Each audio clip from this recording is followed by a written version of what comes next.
I was born in Italy, one of the most beautiful countries in the world. But my parents decided to move to the United States where they had freedom and opportunity. So I grew up in none other than Miami, Florida. Statistically, I should be a Democrat because I'm an immigrant, right? Well, wrong. I am a gun loving, God fearing, conservative Republican whose mission in life is to spread the gospel and promote conservatism. Come with me on this journey as we explore controversial topics of today and sit with the nation's most influential people. This is To the Point with Lucia Scatamacchia. Hello, everyone. Welcome to the Point with me, Lucia Scatamacchia, your host. And today I have the lovely Darlene Swaffar. Did I say it right? That's right. Yes. So she is running for Congress in the Congressional District. Is it 22? 22. In Congressional District 22, exactly, here in Florida. So tell us a little bit about yourself and why you're running. Well, I'm known as the Medicare Lady. I have a Medicare insurance agency in beautiful Deerfield Beach, Florida. And primarily in my business, I serve the senior community. My office is strategically located right across the street from one of the major retirement communities here in Broward County. We also do life insurance. We do individual health and group health as well. And I have a team of agents under my agency, and my job is to grow them and teach them how to run a business, whether they want to do it from home or they want to do it out of the office, but how to grow their business in the Medicare insurance world. So it's a little bit about what I do professionally. I love what I do. I've been in this industry for 10 years. And it's made me a bit of an expert with regards to health insurance. And I can tell you a little bit about my experience with NAHU, with the legislative conference that we went to in February, a little bit later on, if you'd like to touch about that.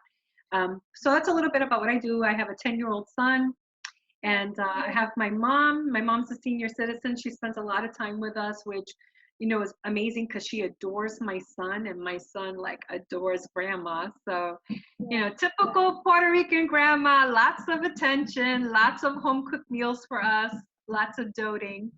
Oh, that's precious. So I love that, you have set your own business and then you decided to run for Congress. So you're not in it for a career politician, and our founding fathers did not want it to be that way. Yes.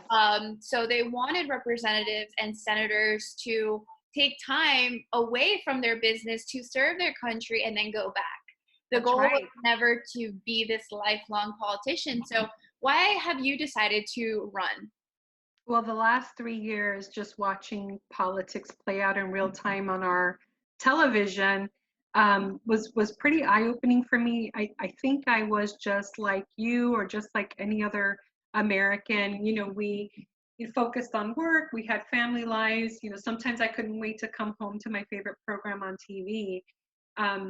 But the last 3 years was really revealing, and watching the Democratic Party move so far to the left. I mean, it was never that way. The Democratic Party had a lot of similar ideals to the Republican Party in terms of, safe neighborhoods, family ideals, their right to, their religious beliefs and so on. But they've gone so radical where they're talking about socialistic ideologies. And that terrified me as a mom, because I kept thinking to myself, I'm probably the most qualified person that could run, just based on my professional business background currently and also over the last 30 years. And I thought to myself, if I don't do something, then whatever future we have, we deserve it. So I feel like, I don't want my son to live in a socialist country. I understand, just like you, what our forefathers went through to give us liberty. And I also saw about 3 years ago, I don't know if you noticed on TV, they kept attacking our sovereignty. They kept, making us feel bad to say the Pledge of Allegiance. People were burning the flag in the middle of the street during parades. It was just like an all-out assault on our pride of being an American. And that, literally, that's not even the start. That's like the tail end of the division tactics to divide a country. I mean, it started with, tearing down our home, taking the male role model out of the home. It's, dividing us on sex, men against women, dividing us on economic, rich against poor, religious, all out assault now on Christian values. um, it's constantly divide, divide, divide. And as long as we're fighting each other, we can't see who the enemy is.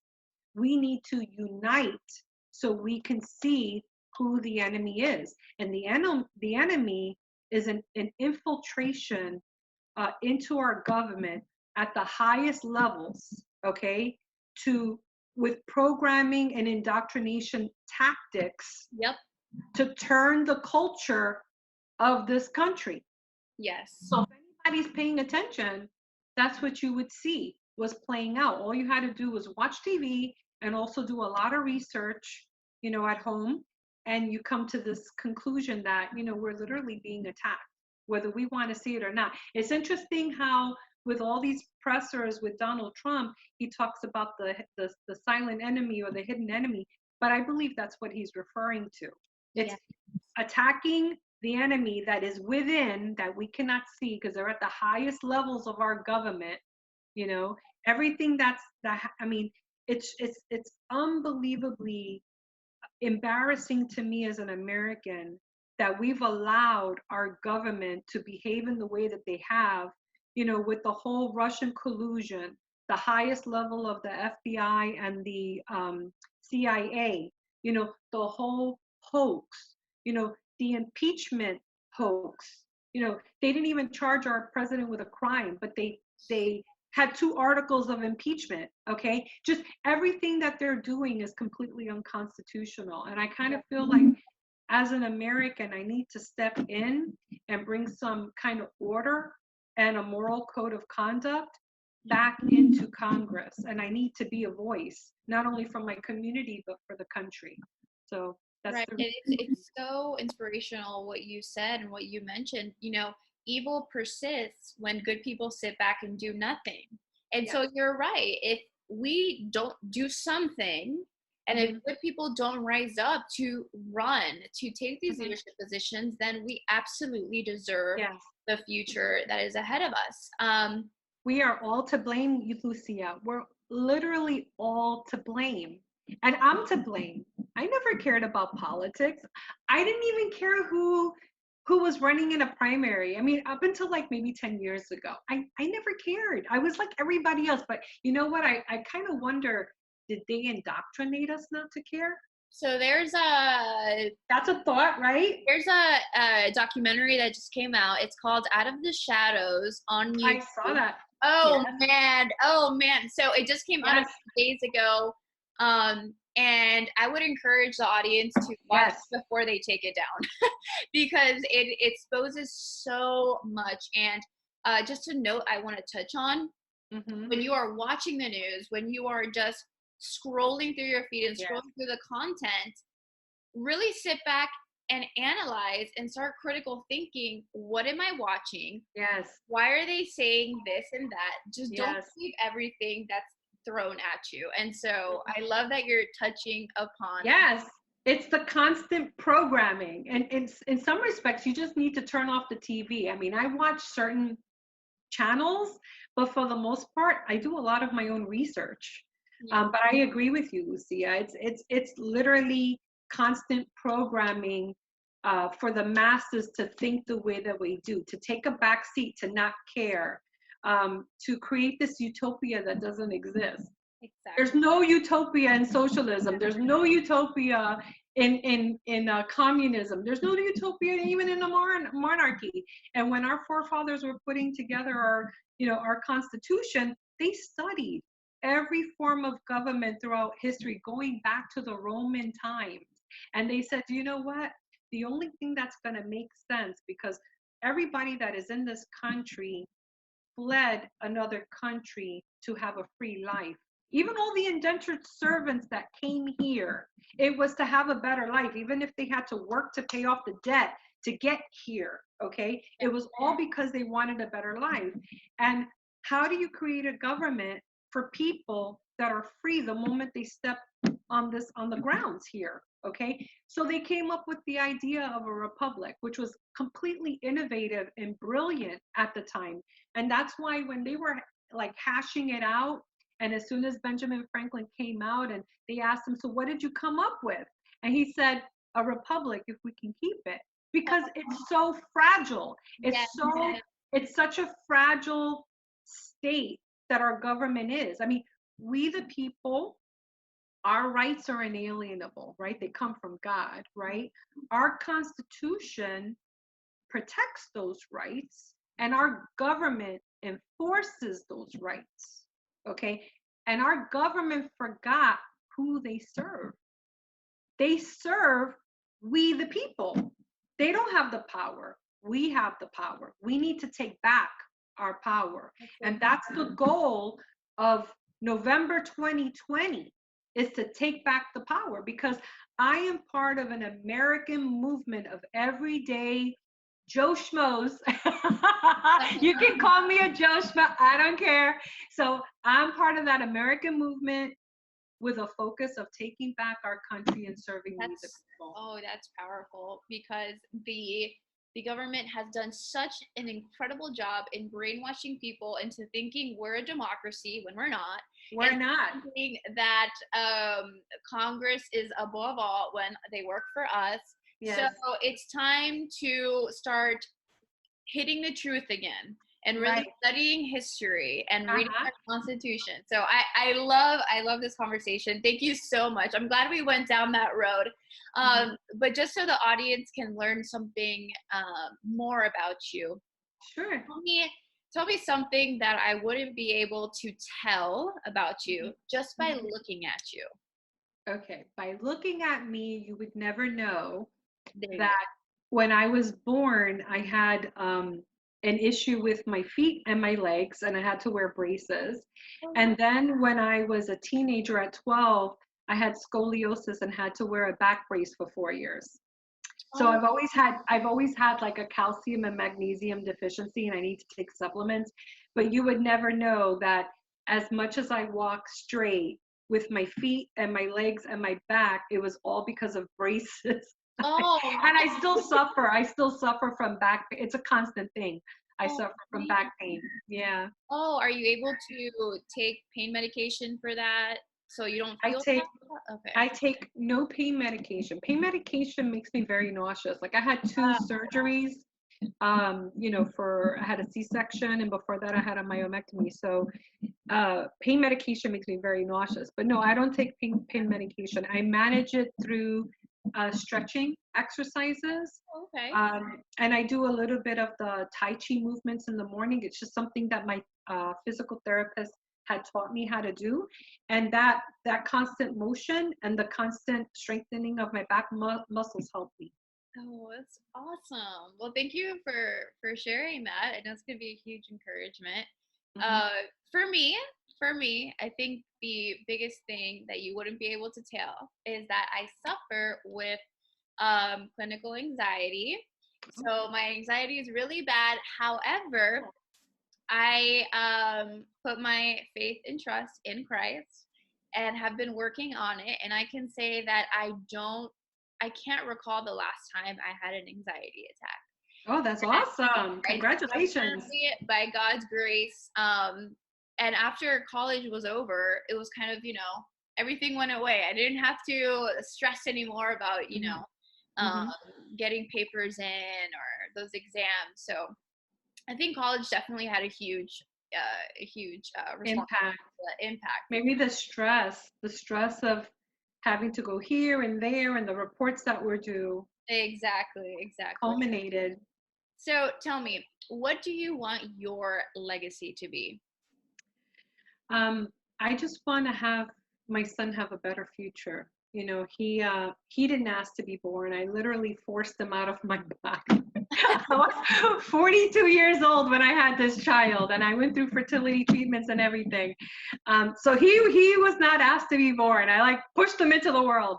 So I just want him to have a beautiful life, and it's something I strive for every day. And to create, like, in a way, a sanctuary in our home for him, so he can have a happy childhood. I have an RV. We go camping on the weekends. It was something that he prayed for a few years, and I finally had enough money to buy one. It's like a 21-foot trailer with like 2 queen pop-out beds. It's a hybrid, but I bought it when he was 8 years old. So we've had it for about 2.5 years, and we've gone on so many camping trips. And every summer we go for like a couple weeks, and we go to different parts of the state and outside of the state. So, I want him to have beautiful memories. So when he grows up, he says, my mom was a good mom. That's all I ask for. That's all I want. Right. Oh man, that's so refreshing to hear that your legacy is not so much about you, it's really your son. You want Yes. a better life for him. Yes. And I think that that's sacrificial love, that's Yeah. unconditional love, and that's what we're taught to do as Christians. I Yeah. absolutely love that. Mhm. So one of the final questions that I have is, in terms of Congress, there are specific strengths that we would want to see in a candidate. So what strengths would a candidate must have to go to Congress, and what strengths do you possess? Okay, sure. That's a great question. I think for the most part, the most important responsibility that every person who serves, it doesn't matter what level of government they serve, they really need to have some strength in fiscal responsibility. So whether having taken a accounting 101 class or understand the principles of finance, they should also understand, like, the major talking points right now in our Congress is healthcare. So if they have some experience in healthcare, that would be a huge plus. I think they have to be problem solvers by nature so that they can understand how to work across the aisle. They need to have win-win solutions in their thought process, be strategic thinkers, think ahead, like, in a way, project management focus, because you got to handle multiple projects at the same time, and then be visible in the community. And the strengths that I bring is, I have an expertise on healthcare. As the Medicare lady, Medicare is a big topic of discussion right now. They want to do Medicare for all. I call it Medicare for none. Um, it is what it is. I'm a small business owner. I'm an entrepreneur, and I think entrepreneur, especially on the level of the kind of business that I have, we're kind of like the forgotten population. And I think it would take someone with my background to actually have a voice for our community. And I am a strategic thinker by nature, and I'm a problem solver. And I'm the type of person that I may not have a lot to say when I'm working on a project, but by the time I have something to say, it's the solution that everybody was trying to figure out, but they couldn't figure out. I'm that person. I'm the person that comes in and just solves the problem. But I don't take control. I literally try to learn everything first. But I think that goes back to all the years of corporate experience that I had and all the training that I was involved in, like emotional intelligence, customer focused sales, integrity selling, taught me listening skills. We took problem solving courses. And in my business, not only did I start a business that's so unique, it's something that didn't exist. The model for Medicare is you send an agent to a senior's home, but I have a brick and mortar store that seniors can walk into. I'm contracted with all the carriers. It's not just one, and they can come and find all their answers in one appointment, okay? And I'm to be contracted with all the carriers, to manage all the appointments for each of my agents, to handle all their schedules during open enrollment for Medicare as well as individual health insurance, because I have to track what they're staffing, Publix's, Walmart's, different locations. To have all that experience, okay, it's like a project management experience. I feel that I have those strengths that I can take and go into Congress, and work across the aisle and be the problem solver that we need in this country and be the voice for our community. you're doing all of that on top of running for Congress. And so kudos to you. Yes, yes. So please, before you go, tell the audience how we can help you win. What website we can go to, Twitter handle, Facebook, Instagram, let us know. Okay. Well, yeah, I have a website called swaffarforcongress.com. That's SWAFFAR Congress.com. They can also find me on Twitter at swaffarcongress.com. I have a Facebook page. It's Inclusion 2020, but it's Swaffar, the number 4 Congress. I was also featured recently. I don't know if you know this, but I was featured recently with this organization called the New Movement, the New Movement. So thenewmovement.com, I believe. And if you click on 2020, which is the candidates running for 2020, for the state of Florida, they have me prominently displayed as their top candidate for the state of Florida. And there you can find my bio and endorsements. And of course, I was endorsed by this amazing organization. Thank you so much for that. She's referring to the RNHA, yes, the RNHA. So if you, do we have like a couple minutes? Go ahead, please. The floor is yours. The floor is mine. Okay, great. I'm gonna search something real quick that I think you're gonna love. Okay. Do it. All right. Second. Here it is. And so what I want to do is, my mom is Puerto Rican. She's from Aguadilla. My grandmother's from Aguada. And through Ancestry.com, I was able to trace their heritage all the way to maybe not even 100 years into them living in Puerto Rico. We traced them all back to Spain, Palma de Mallorca, Spain. And then I did the same thing on my father's side, which I didn't know much about my father because he died when I was a little girl. And I learned that my grandfathers, my 4th and 5th and 6th grandfather fought in the Revolutionary War in the War of 1812. And when I went further back, I learned that my 9th grade uncle is Benjamin Franklin. And so, it was I literally almost fell off. I literally almost fell off the chair when I learned that. And so I want to play something for you. Okay. I want to play something for you that, in a way, hold on a second.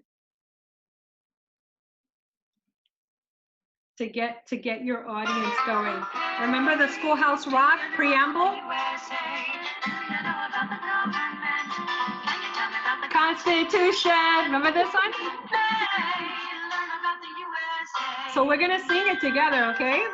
Oh man, no. I don't know all the words, but I know some of them. 1787, I'm told our founding fathers Did agree. You're doing it. keeping people So lucky. The USA was just starting out a brand new country. And so our people spelled it out, the things that we should be. And they put those principles down on paper and called it the Constitution. Remember that? And it's been Oh up my from gosh. ever since then. The first part of the Constitution is called the preamble. We're gonna sing the preamble. You ready? Okay. We the people, in order to form a more perfect union, establish justice, ensure domestic tranquility. I grew up singing this. Provide for the common defense, promote the general welfare, and secure the blessings of the